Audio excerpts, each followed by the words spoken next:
So if you know my business, if you know my background, it may surprise some of you guys that I made this video for what many people would perceive as a competitor of mine, Aaron Marino. However, Aaron and I really aren't competitors. Yes, there's a little bit of overlap in audience, but for the most part, if you start to get into things, we're very different. We sell very different products. We offer very different services. And for the men looking for advice, I think that we're different enough that usually if you find one or two of us, you're going to choose, you know what? I'm more of an Antonio guy. I'm more of an Aaron Marino guy. Now, what a lot of you guys don't know is that Aaron Marino has actually made me a lot of money because he has simply helped make introductions. He has given me business advice, and we've started a few businesses together that have done really well. Nice, right? We've also started one that didn't do well, but we won't talk about that one. But seriously, once you start to play the game of business and life, you find that the people that are viewed as your competitors are actually the people sometimes you have the most in common with. I mean, Aaron and I jump on the phone and we talk about, oh, that video, it didn't do too well, or we talk about running a grooming company. These are things that I really can't talk to with many people, but I can share it with Aaron. And yes, he could use that information maybe to get a leg up, or I could use that information to get a leg up, but that doesn't happen because over time, we've built trust. Another person that many people view as a competitor of mine, but is actually a great friend, Raphael Schneider over at the Gentleman's Gazette. Just the other day, I'm in Minneapolis with my wife and youngest daughter, and we went over and had a nice dinner with him, his wife Teresa, and their daughter as well. We had a great time. And similar to Aaron, that relationship has been incredibly beneficial. I'll tell you, those two relationships alone have made me over $1 million in the last 5 years. So why am I telling you all this? Because honestly, I've been able to foster close to 100 similar relationships like that over the last couple decades.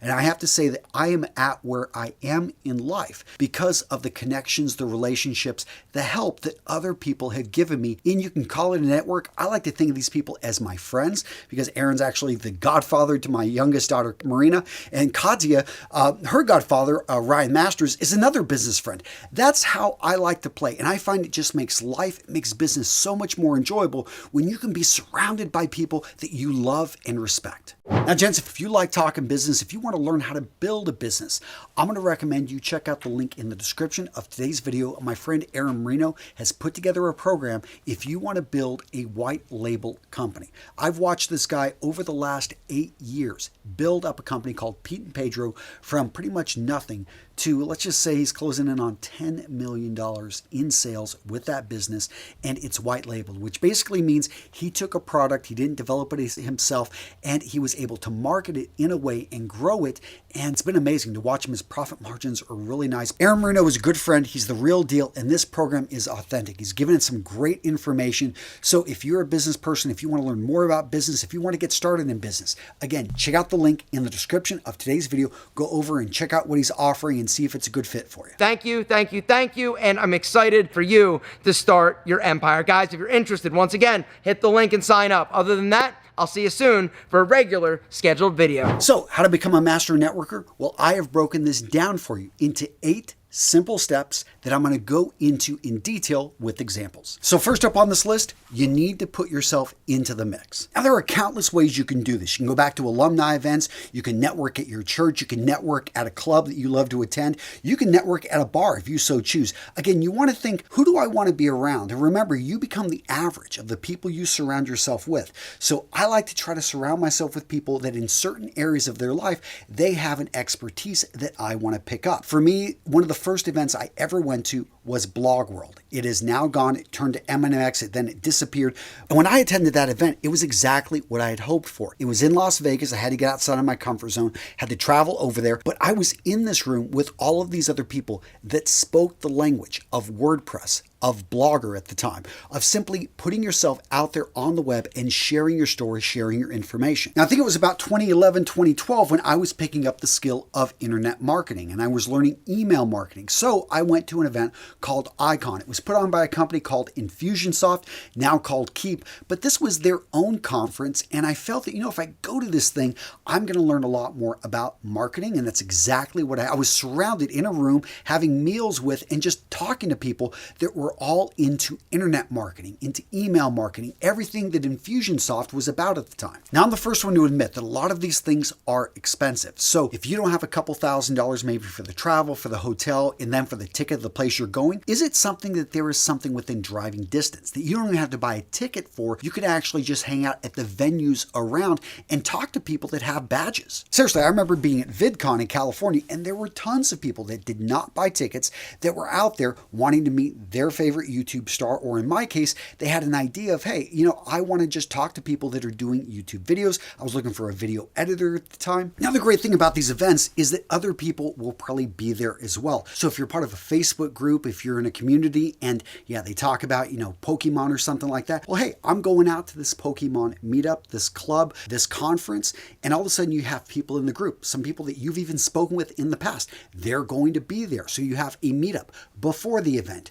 During the event, you go out for a meal. Again, you don't even have to buy a ticket to the event, but if you're going to be in that area, all of a sudden you're able to meet with like-minded people. But what if you're super busy? You're like me. You've got 5 kids, you've got 5 businesses, you've got a wife you like to spend time with. You don't have time to travel. So you got to bring it to you. Well, one thing that has worked really well for me is hosting masterminds. So if you're not familiar, mastermind, it's the idea that you get a group of people together and you talk about problems. And I really like masterminds when they're specific subject. So if I want to grow my website, we get about 1 million visitors a month, sometimes close to 2 million, but I'm always wanting to talk to people about how to grow traffic depending on the season, depending on the content creation, different SEO strategies. Well, I create a mastermind group. I go into appropriate Facebook groups. I let people know I'm doing this, and I just have to find 3 to 4 like-minded people. We agree to meet at a set time. You can use, I think it's like Google Meets are free. I personally use Zoom because I'm used to the functionality and I've got a premium account, but wherever you decide to host this, if you are hosting it, another great hack here is that you can be the least experienced person.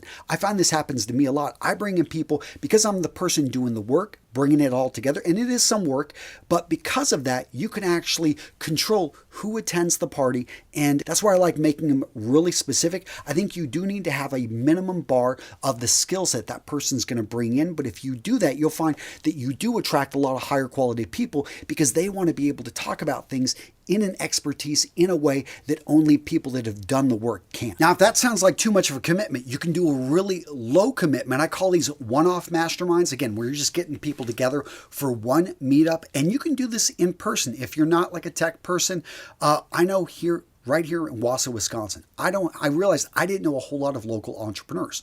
So I started hosting a breakfast meetup, and I just got 3 or 4 business owners that I already sort of knew, but I wanted to get to know better. And I asked for them to invite one person. Half of them did that. Still, we had about 5 people. Yes, not a crazy amount, but I was happy because I got to better know and I got to spend time and have breakfast with a group of entrepreneurs locally who I didn't know before. So step number 2 to becoming a master networker is to do your homework. So if you decide to go to a conference, you're going to spend, $1,000 for hotel, airfare, maybe a few $100s, maybe even $1,000 for that ticket. If you're going to do all that, you've got to make sure to do your homework. And this is finding out who's going to attend the event. A lot of these places, for privacy reasons, they're not going to give you a list of all the attendees, but maybe they've got a Facebook group. Maybe they've got a place where you can start to network and engage with people. Maybe as soon as they announce the event, if you can get in early, that's because usually those hotel rooms go pretty quick.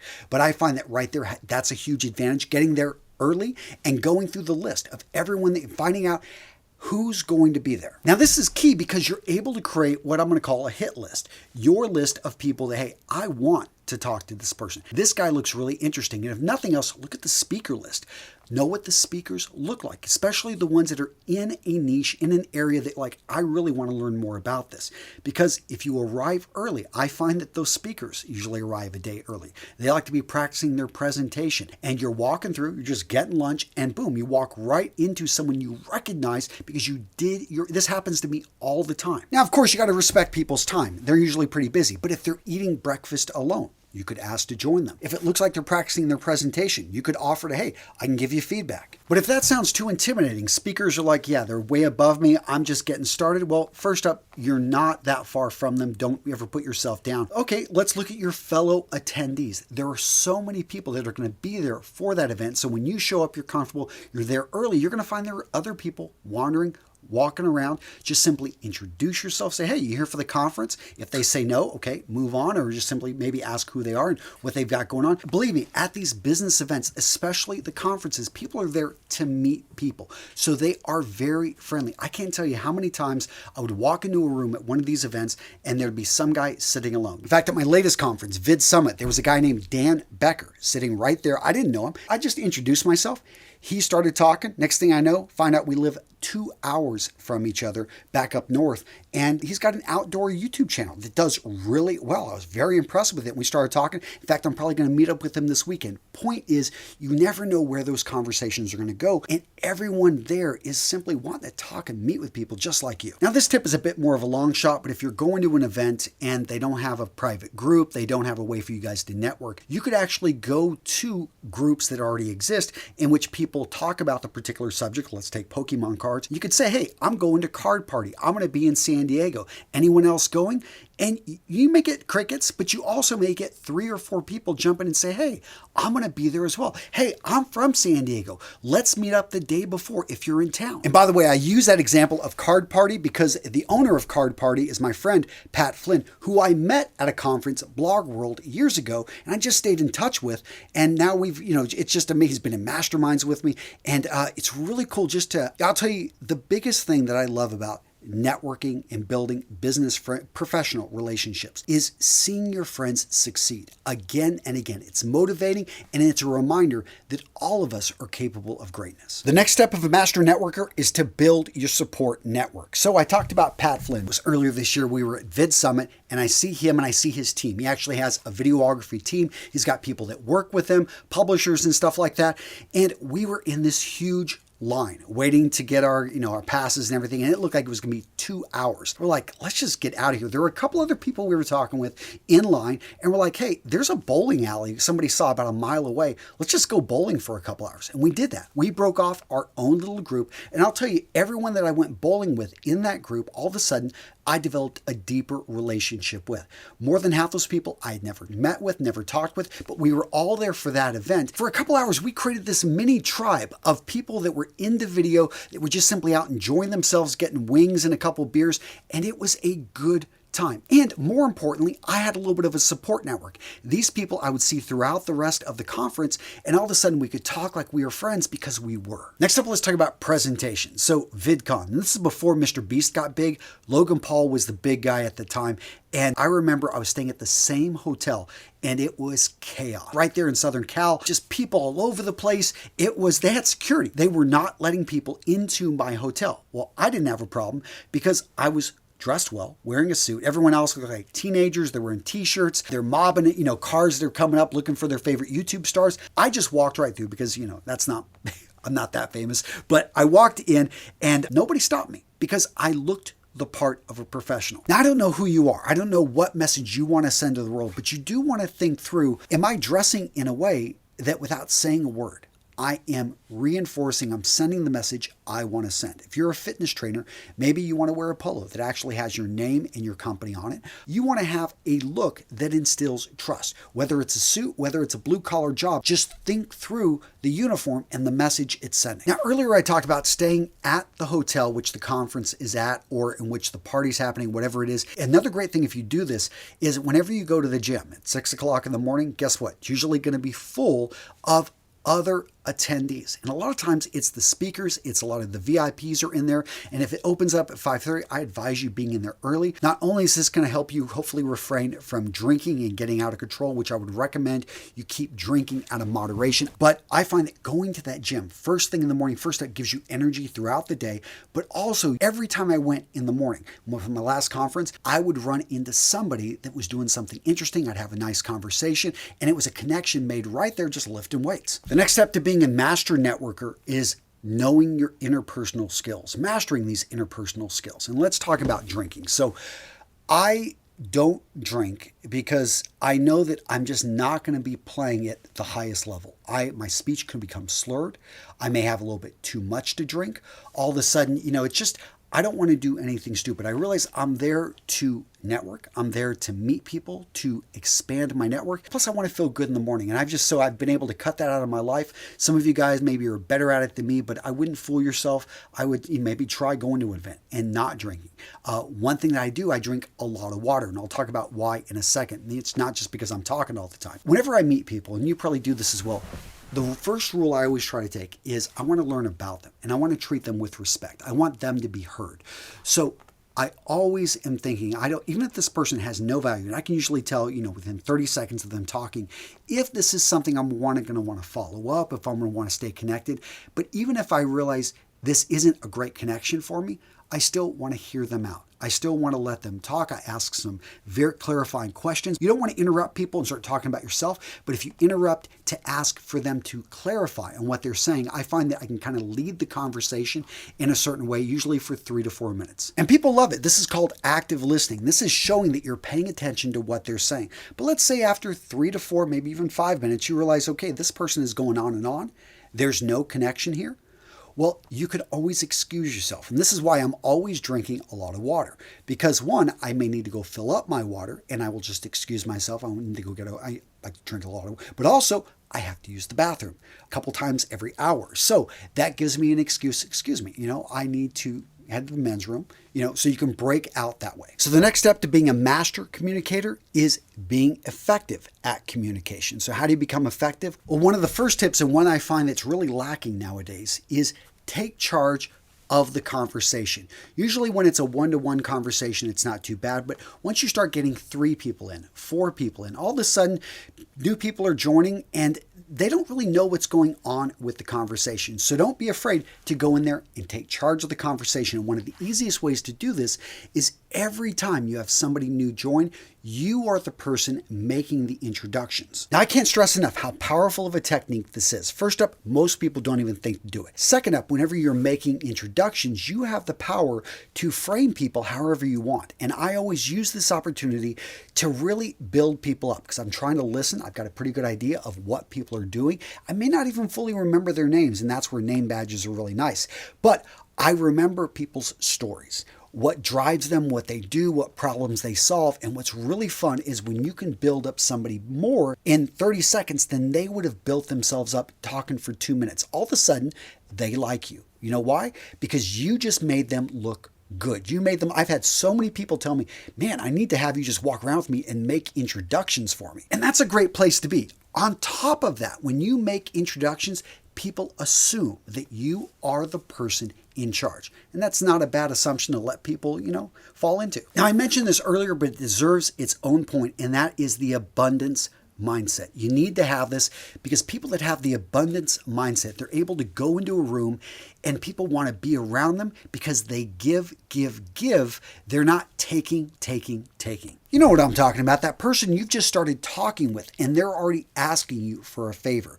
You're scared to go out with this guy because you're thinking, man, he's going to have me pay for the meal. Nobody wants to be around people like that are takers, they're like energy vampires that you don't want to be around. No, if you're going to become a master networker, you need to become great at simply giving of yourself. And it's not, you don't have to give, you have to pay for anything. You don't have to spend money. You can simply give presence. You can give direction. You can give a great conversation. Usually though, if it's a business event, people are talking a little bit about what they do, what problems they solve, but you can give to the conversation by asking good questions that make other people look good. When you've got the abundance mindset, you're not looking to put down other people. You're not looking to talk bad about others. That makes other people feel uncomfortable. You're looking for the win-win situation. You want to keep the conversation fun. You want to keep it engaging. You need, you can step out of it if need be, but you're always looking for ways that you can find win-win-win for everybody involved. I think this happens, gents, when you're looking out genuinely for other people's best interests. You're not always thinking me. We'll get to that. That will happen. That naturally, we're going to move to that point. But when you are there to serve others and you're enjoying it, and people can pick up on this, and it's something you got to be sincere about, and it's something though, once you dive into it, you realize there's a lot to be gained by giving to others. Now, this next part is where we separate networkers from master networkers. And that part, is the follow-up. So anyone that's ever attended an event, trying to get their name out there, trying to meet people, you've probably run into this problem of you're exhausted at the end of the event and you've got 100 people you have to follow up with. What happens is you put it off, you don't follow up with anyone, and you feel like all that work, all that effort was kind of wasted because you didn't really form any meaningful connections that you're staying in touch with. So some tips and tricks that have worked for me is, one, I don't stay in touch with everybody that I meet. There are some great people I talk with, but it's usually only about 20 to 30% of the people that I meet that I really want to follow up with. And those I go ahead, and so all of a sudden following up with 20 to 30 is a lot easier than following up with 100. I also choose the means of communication that's easiest for me. Sometimes it's going to be text, other times it's going to be email, but most of the time I have to admit it's going to be email. So I try to direct everything there because I've got some help, I've got an assistant. I know not everyone does, but I've made it so that that path is easy for me, and it's important enough in my business that it is a priority for somebody on my team that, hey, we need to follow up. Now, again, not everyone has an assistant, so what I would recommend, and this is something I still do to this day, I always try to stay one day later in the conference, or maybe, my flight's going to be later that evening after the conference is over. I can sleep in, I can rest. I don't feel guilty about this. Maybe I'll have a meetup, quick brunch with somebody I met that was really cool, but I can take 2 hours and I can go through and do follow-ups via text, make some, quick messages, however it is, some people are on WhatsApp or whatever it is, but you're following up with those people. And I totally cheat here. I create one message, which I can cut and paste and then put in people's names. And it looks, it looks like a nice little message, but you find ways to do it. You find a system that works for you, but don't forget that follow-up is important. That being said, if you don't do it within a week, if it takes you 2 weeks, it's better late than never. But understand that the sooner you can make the follow-up, especially if you talked about doing a deal together, because people forget. They go to other events. You may not have gone to another event, but this person can be going to 2 or 3 events by the time they get your message, and they're wondering, who the heck is this person? They don't remember you, and yeah. Continue your viewing experience by checking out this video right here. Guys, if you enjoyed today's video,